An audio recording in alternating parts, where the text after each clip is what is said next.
So the other day, I had a bunch of stuff stolen from my car, including my MacBook, iPad, cameras, microphones, and a bunch of other things. And it got me thinking that if I genuinely lost everything, like my YouTube channel and my team and all of the dollar in the business bank account and all of the gear and potentially even all the skills that I have, how would I get started rebuilding things from the ground up? Would I start a YouTube channel or a blog or a business or even a TikTok account? By the way, please follow me on TikTok. And so this video is going to be my step-by-step guide to how I would actually build wealth and passive income and an audience and all that fun stuff from the ground up if I had to start from scratch. Let's start by talking about 3 foundational principles of building this sort of stuff from scratch, and then we'll have the 5, I think, steps that build on top of that. Principle number 1 is to build in public in a way that helps build an audience. Now, having an audience of people who know, like, and trust you, whether it's people on YouTube or TikTok or Twitter or your email list, that's like a generally useful thing, because when you have these people who know, like, and trust you, it means you can then monetize that audience further down the line if you really want to, but it also means that you have like more friends and a network and connections that's just generally nice and wholesome and friendly. And the best way of building an audience is to provide value to those people. The problem is that providing value is like a bit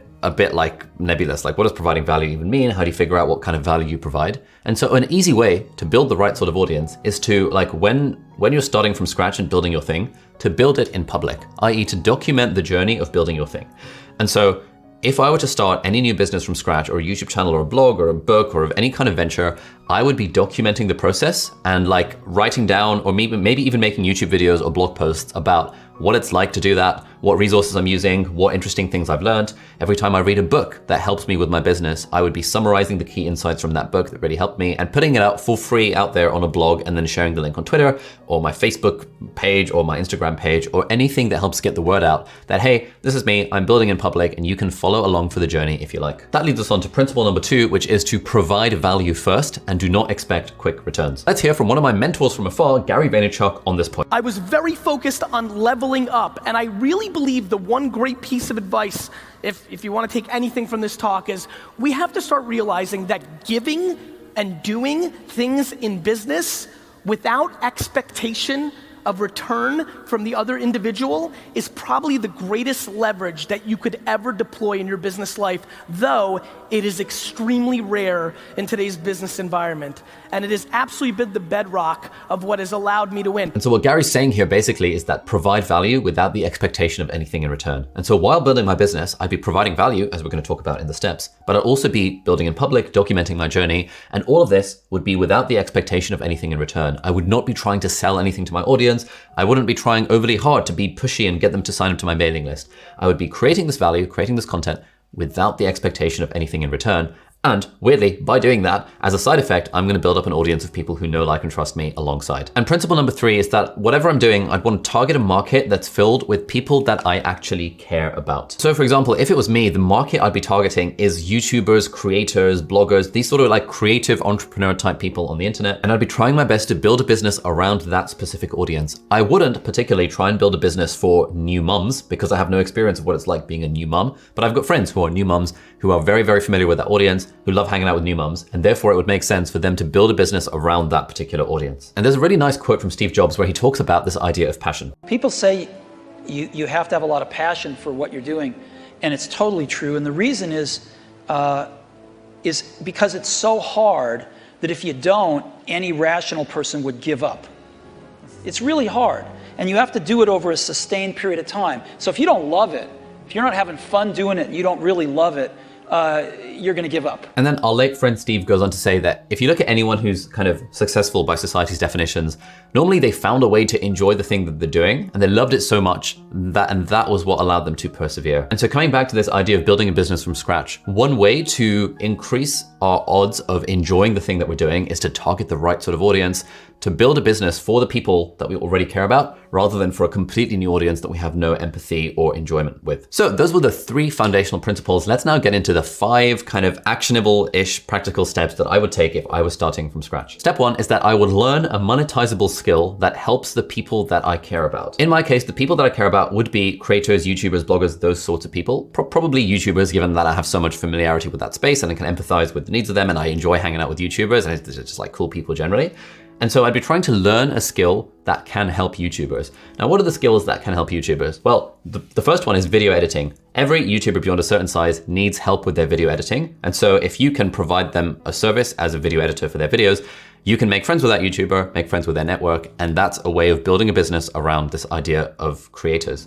Secondly, every YouTuber needs thumbnails. If you're into graphic design, you can become a thumbnail artist. Thirdly, a lot of YouTubers need their stuff on YouTube converted into blog posts. This is something that I do for my website, something my friend Thomas Frank does as well. A lot of YouTubers know they should be doing this, but there's no one out there who says to them, hey, look, I will literally write up all your videos as blog posts for your website, and this will be really great for your SEO and that kind of stuff. Fourthly, a lot of YouTubers want their stuff written up as Twitter threads so they can grow on Twitter. Again, no one really provides a service, so if you can be the person providing that service to YouTubers, i.e. a skill that is monetizable, then you're adding a lot of value, leading with value, and you're building a business around this niche of YouTubers or creators that you personally care about. And so if it were me and I didn't know how to edit videos, what I would do is I would get a part-time job and I'd be saving up about £700 to get a second-hand MacBook. And then I would learn how to edit videos on iMovie by following either my Skillshare class, which you can access for free in the video description, or by following free YouTube tutorials. And then over a few weeks, by doing this a few hours a day, I'd get pretty solid at video editing, and then I'd be able to move on to step 2. So step 2 is that once you've figured out what this market is that you care about, who are these people that you want to be friends with, step 2 is to work for them for free, without permission, and while documenting the journey. And I think it's the for free part here that's crucial, because if I was just starting learning video editing and I wasn't that good and I didn't have a portfolio and I didn't have a track record,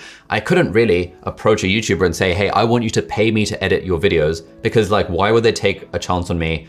What I would do instead is I would email a bunch of YouTubers that I like, smaller YouTubers, but also bigger YouTubers just in case. Most of the bigger ones already have editors, but certainly I'd be emailing smaller YouTubers somewhere between the 10K to 100K subscriber range. And I'd be saying to them, hey, you're a YouTuber, I love your content, I really like something very specific about your content. So the email or the Twitter DM or Instagram DM like speaks to them, because it's like you've put some thought into this. It's not just a copied and pasted message.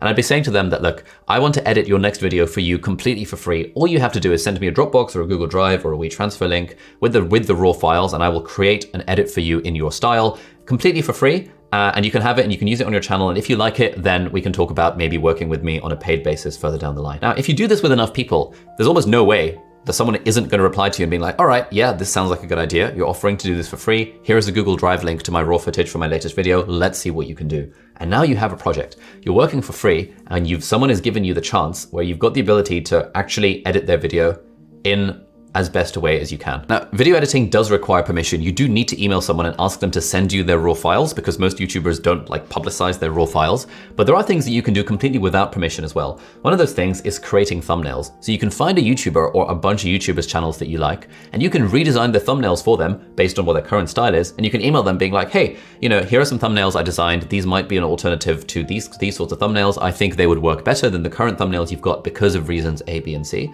And I've had 2 people in the past 4 years reach out to me that way by physically redesigning thumbnails for my stuff and saying, hey, why don't you try out these new thumbnails? In both occasions, I was like, oh, okay, this person has gone through the effort of already doing the work for me. And so I just ran A/B tests using TubeBuddy, which lets you test thumbnails.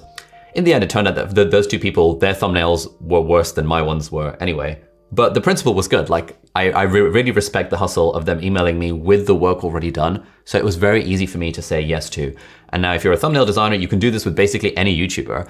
YouTubers are always on the lookout for like, what is the best thumbnail for my video? And so if someone does the work for them and you can say, hey, you can use TubeBuddy to A/B test it, link to TubeBuddy in the video description if you want to check it out, free trial, etc., etc. They can literally test the thumbnail and see if it performs better. And that is the ultimate way of testing, are your skills as a thumbnail designer good enough? And if not, you can just improve those skills over time. Equally, let's say you want to be a writer and create Twitter threads for people. You can reach out to your favorite YouTuber and say, hey, this video that you made about like 8 habits of being a millionaire, I've actually converted that into a tweet thread for you that you can just copy and paste onto Twitter, and then that'll help you grow your Twitter audience. What do you think? If you like it, let me know.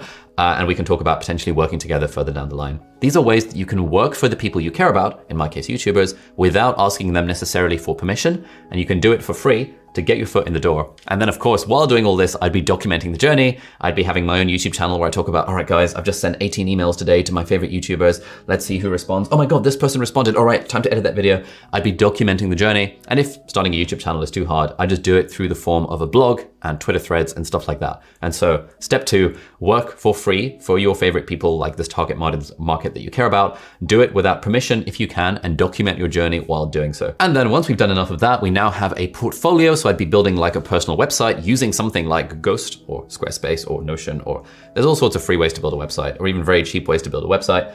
And now I've got my portfolio, I've got my show reel, I've got examples of the Twitter threads or the website thumbnails or graphic, whatever that I can make. We now go into step number 3, which is turning this into a paid gig. And at this point, it's pretty easy to turn it into a paid gig, because if you've got like decent samples of work and you're actually good at the thing, which you will be because you're following tutorials on the internet and improving your skills over time, and you've got decent testimonials from the people that you've worked for free, at this point, you can now start reaching out to those same people and say, hey, this is how much I would charge per hour if we wanted to work together. What do you think? And they'll probably say yes if it's reasonable. And you can then reach out to other YouTubers and say, or other people in this market that you care about, and offer your service for free initially, and then make like a page that has your prices, and you can have different pricing plans. And essentially you can then very easily turn this into a paid gig because your work will speak for itself. Of course, I'd be documenting the whole journey of doing that as well, reading books about the psychology of pricing, figuring out how to price my services for the hour, reading everything I could get my hands on about how to be a freelancer, because at this point I'd be a freelancer and I'd be sharing my journey, I'd be documenting the process as I went along on my blog and on my Twitter. Then after doing this for a while, after building up some money in the bank, I'd be moving on to step 4, which is to productize the service. I've got a friend, Robin Waite, who's written a really good book about this. It's called Take Your Shot. And that book changed the way that I approach pricing, because basically it's like genuinely a very engaging storybook. And it tells the story of this golf teacher who was charging by the hour. And then one day he gets a client who wants to learn golf, but this client happens to be a business coach. And the business coach talks him through and coaches him about how he can convert his hourly pricing into a suite of products, like, 6 lessons for X amount, or, this is the outcome you're gonna get, this is the money back guarantee. And it's just so interesting seeing how you can just transform your income basically overnight by moving from an hourly charging rate to a productized charging rate. And so again, if I was a video editor, I'd be putting together some kind of package like, 4 videos a month for X amount of dollars. If I was a graphic designer, I'd be doing like 3 thumbnails per video, 4 times a month or 4 times a week or 3 times a week for this amount. If I was a writer, I'd be talking about this sort of Twitter thread for this amount, and here is the money back guarantee, all of the things like that. Read the book, Take Your Shot, it's very good. And so with me, for example, right now, I do almost nothing that charges by the hour because I don't like charging by the hour. Instead, I think, how can I turn this into a product? How can I turn it into a course? We've got a part-time YouTuber Academy, which is my live online course. People always say, like, the message be like, hey, how much do you charge for one-on-one coaching? And I always say, like, I don't do one-on-one coaching because I don't believe in charging by the hour. Instead, I believe in creating products that can then, offer that same service to multiple people with a more productized system. And in fact, right now I'm working on my own Productivity for Lazy People course, which you can sign up to the mailing list for, link in the video description. That is taking all of my insights about productivity that I've picked up over the last decade of my life and turning it into a nicely packaged course that includes my productivity system for lazy people. So yeah, link to the mailing list in the video description if you want to get early bird access to that at some point when it comes out. And finally, that moves us on to step 5. Once we've productized our